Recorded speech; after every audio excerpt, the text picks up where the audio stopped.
المطالبة دي حاجة انت ممكن تزيلها في خلال فترة صغيرة جدا من غير ما تأثر على القناة بأي حاجة سلبية. لكن الانذار بيقعد مع حضرتك 90 يوم. في فرق شاسع بين المطالبة وبين الانذار. 3 انذارات ممكن يؤدوا الى اغلاق القناة. 100 مطالبة ولا اي لازمة، بس ما تحققش منها ربح. اللي بيحقق ربح هو صاحب الحقوق نفسه او مطالبة الحقوق نفسها. خلينا نكون واضحين شوية وعارفين الفرق بين ده وبين ده. يعني انت عايز تعرف الفرق بين ده وبين ده، وهوضحها لك وهقول لك ازاي تحل مشكله المطالبه، سواء مطالبه الفيديو، سواء مطالبه لصوت، سواء مطالبه لاي حاجه من الحاجات دي. خلينا نكمل مع بعض ونشوف. اول حاجه عشان تبقى عارف، احنا بندخل على استوديو يوتيوب. استوديو يوتيوب هو اللي بيوضح لك اذا كان في مطالبه ولا ما فيش مطالبه.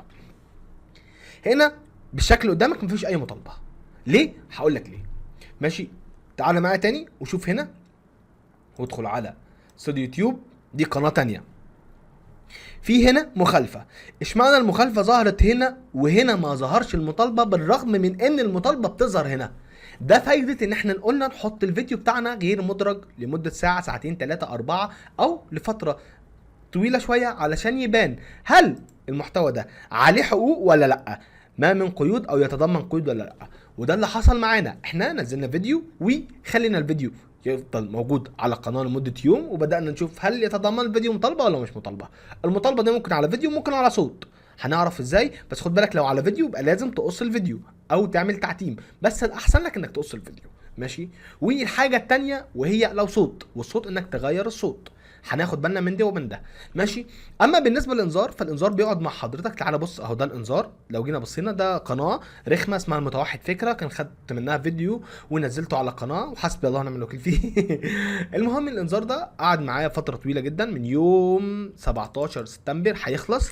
هو خدته يوم 19 21 19 6 21. ماشي. بص الفيديو ده انا خدته كامل 100%، وخليت القناه التانيه متوحد فكره بتاعتي تدي نفسي انذار، علشان اوريكم واوضح لكم الانذار بيعمل ايه. الانذار ده ممكن تاخد مني اجراءات انك تتواصل مع القناه اللي اداك انذار، وساعتها هيرجع انه يرجع لك الفيديو ويديك حقه، او انه ما ينزلش الفيديو. يعني ليه؟ لان اليوتيوب دلوقتي ما بقاش بيشيل الايه، المخالفه زي الاول. بيقول لك استنى فتره وتواصل معاهم، وفي الاخر مش بيشيل الفيديو. وانا تواصلت مع شخص اديته انذار، وكلمت كتير حقوق الطبع والنشر، وقالوا لي مش هنزل لك الايه، الانذار. دي انذار موجود. او تعمل اشعار مضاد. والاشعار المضاد دي لو انت ذات نفسك مخالف، اقفل لك القناه. فما تعملش اشعار مضاد الا لو كنت انت ذات ثقه ومتاكد من المحتوى بتاعك. لازم تعرف ايه اللي عليه حقوق طبعا ونشر، ايه المطالبه اللي موجوده عندك. ممكن يكون جزء من الثانيه، ممكن يكون ثواني، ممكن يكون اي حاجه من الحاجات دي. واليوتيوب في الفتره الاخيره قال ووضح هنا وقال للناس ممكن جزء من فيديو يقفل لك القناه نهائيا. علشان كده بنطلب من حضراتكم، لو انت عايز تكون دائم على اليوتيوب، بلاش تستغل موضوع الفيديوهات اللي موجوده على اليوتيوب معاد استخدام، لان ممكن يكون عليها مطالبه زي الفيديو ده.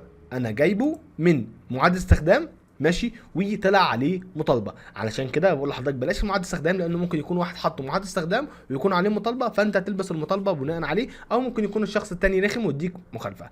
فانا نصيحه مني، حاول تشوف لك حاجات بدون حقوق. ماشي. دي نصيحه مني، براحتك تقول لي اجيبها منين، احنا شرحناها قبل كده تجيب منين موسيقى بدون حقوق وفيديوهات بدون حقوق. دي اول حاجه. طيب ايه الحل دلوقتي لما اجي اخد مطالبه او اخد انذار؟ لو ما تاخد انذار بتقعد 30 90 يوم، دي حاجه اكيد 90 يوم. لو 3 انذارات بتقفل لك القناه، وبتقفل لك اي قناه على نفس الجيميل.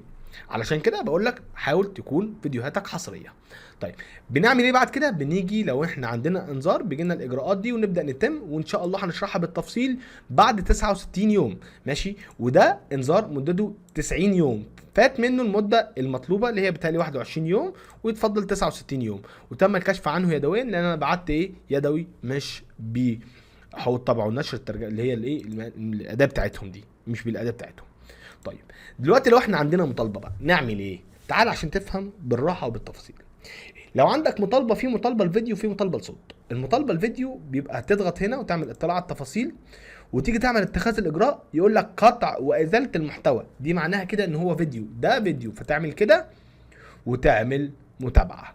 ماشي، ويستغرق الوقت فتره طويله. اوكي، دي لو انت عندك ايه، لو عندك جزء من الفيديو هو اللي غير مؤهل انه ياخد الربح. ليه؟ لان اللي بيحصل على الربح ده مش انت، اللي بيحصل ملك الحقوق نفسه. فعشان كده كنا محتاجين نزيل الفيديو اللي فيه او اللي عليه مخالفه، عشان يبقى الفيديو بتاعنا بدون اي مطالبه، لان احنا ما بنحققش منه ربح ولا ساعات هنستفاد منها ولا اي حاجه. طب هل ممكن اقدم القناه بتاعتي وهي فيها انذار، او ممكن اقدم القناه بتاعتي وهي فيها مطالبه؟ وهي فيها مطالبه، بس اهم حاجه ما يكونش الفيديو الاكثر شهره او الفيديوهات الحديثه. اوكي، انا ذات نفسي قدمت متوحد فكره وهي عندها مطالبه بالحج.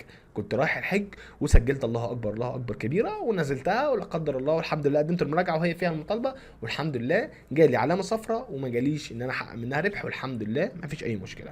طيب هل ممكن اقدم القناه وانا عندي حقوق ملكيه؟ ممكن تقدم القناه وانت عندك واحد حقوق ملكيه، ما فيش اي مشكله، ما هيأثرش على القناه.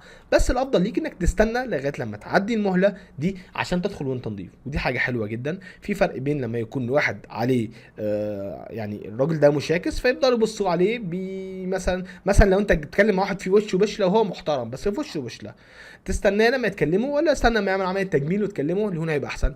اكيد لما عمليه تجميل. عمليه تجميل هو يعني انك تستنى القناه تنزل منها الانذار، لكن لما يبقى فيش لا بشه ده يبقى هو عنده مخالفه. بالظبط انت لما تتكلم مع واحد وهو نضيف كده غير لما تتكلم مع واحد وهو في وشه بشله، اكيد واضحه وموضوح. بشله دي يعني تعويره. اوكي، مش عارف هي جت منين بشله دي. المهم كده بقى، احنا نصيحه مني كمتوحد فكره، اول حاجه تعملها الفيديو الغير مدرج لازم يكون موجود غير مدرج عشان يبدا مؤهل. هنرجع لحضراتكم تاني بعد لما يتم ازاله تحقيق الربح، ماشي، ويخلي ده مؤهل، لان ده هيبقى مؤهل بعد لما نشيل حقوق الملكيه. ولازم اعرفك الفرق بين ازاله المحتوى، ماشي، وبين المطالبات طب هقولها لك دلوقتي. بص، المطالبات دي واحد بيطالب بحقه في الفيديو ده انت واخد جزء مني، فانا عايز منك اي اعلان يجي عندك على القناه بتاعي، اي ارباح تجي لك بتاعتي، انت ما تاخدش اي حاجه، انت بس بتساعدني في ان انا اخد من وراك ارباح. اوكي، دي سهله كده، فهمناها. طيب ايه هو ازاله المحتوى؟ انت لما بتيجي تبلغ عن اي فيديو عندك بيبقى قدامك خيارين: ازاله المحتوى خلال 7 ايام، او انذار وبلاغ. الانذار والبلاغ بيبقى في يوم او ليله، ممكن يوم وليله ويروح منزال ويروح واخد انذار. طيب لو الازاله بيديله 7 ايام وبعد كده بيزيلوه، اليوتيوب نفسه هو اللي بيتولى المسؤوليه انه يزيله. اوكي، فدي حاجه لازم تكون واخد بالك منها. حقوق الطبع والنشر حاجه، والمطالبات حاجه. المطالبات لا تاثر على القناه في اي شيء، بس لازم وانت بتقدم القناه بتاعتك ما يكونش عندك مطالبات، احسن لك واوضح لك. اتمنى اكون قدرت اوصل لكم التشبيه اللي انا اتكلمت فيه ده ببلطجه دي يعني حلوه، اتمنى اكون وصلت لكم. بس حاجه يمكن احسن حاجه تكون واضحه ليك، يعني احسن حاجه تكون واضحه ليك. تشبيه حلو جدا لما تروح تكلم واحد مخبوط وتقول تشبيه، انا بصراحه هو جه في بالي دلوقتي وانا بتكلم. هنرجع ليكم تاني ان شاء الله بعد لما يتم معالجه الفيديو، واوريكم ان شاء الله ان المطالبه اتزالت، ولو في مطالبه صوتيه فهوريك ازاي تعملها ان شاء الله بعد لما تخلص الحاجه دي. بالتوفيق للجميع. هنرجع لكم تاني. رجعنا تاني بعد ما خلاص تم ما عادش فيه قيود. طبعا الوقت اللي اخده بين ان هو يشيل القيود دي، اليوتيوب هو اللي بيحدده لنا ولا انت. اليوتيوب هو اللي بياخد الوقت ويحدده براحته بناء على النت وبناء على شغل اليوتيوب على قناتك. وعشان عايز اقول لك حاجه كمان، دي احنا اذلنا المحتوى الفيديو اللي عليه مطالبه. طب لو عليه صوت بتعمل ايه في الصوت؟ بتيجي برضو تشوف الاجراءات والوقت الزمني. الوقت الزمني بعد كده بتدخل هنا على اداه التعديل هنا، وبعد كده اداه التعديل، بعد كده بتدخل على الصوت وتضيف ملف صوتي.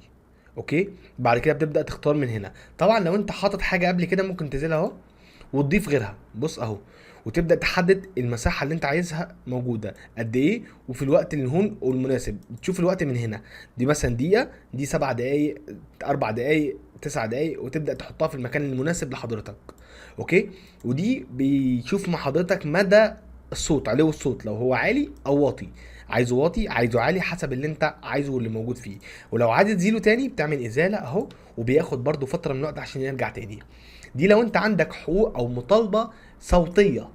الصوتيه بيتم ازالتها عن طريق انك تضيف صوت تاني او تزيل الجزء الموجود. لكن لو مطالبه فيديو لازم ينزال زي ما اذلناه واتكلمنا عليه في اول الفيديو. طبعا اتمنى اكون قدرت اوضح لكم الفرق بين المطالبه والانذار، وان الانذار هيقعد مع حضرتك 90 يوم اجباري، هيقعد مع حضرتك 90 يوم، وثلاث انذارات بيقفوا لك القناه. وعشان كده يا جماعه بنطلب من حضراتكم واتمنى تستقبلوا الكلام مننا برحب صدر. يا جماعه احنا محتاجين من حضراتكم انكم تعملوا فيديوهات حصريه ليكم، بلاش اي حقوق ملكيه، بلاش اي محتوى مش ليك.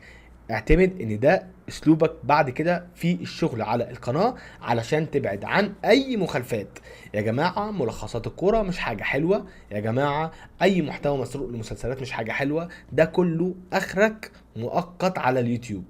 اتمنى اكون قدرت اوصل لكم الكلام بوضوح في الظروف اللي انا فيها دي، واسف جدا لو انا كنت بتكلم بالراحة، واعذروني. شكرا، بالتوفيق للجميع.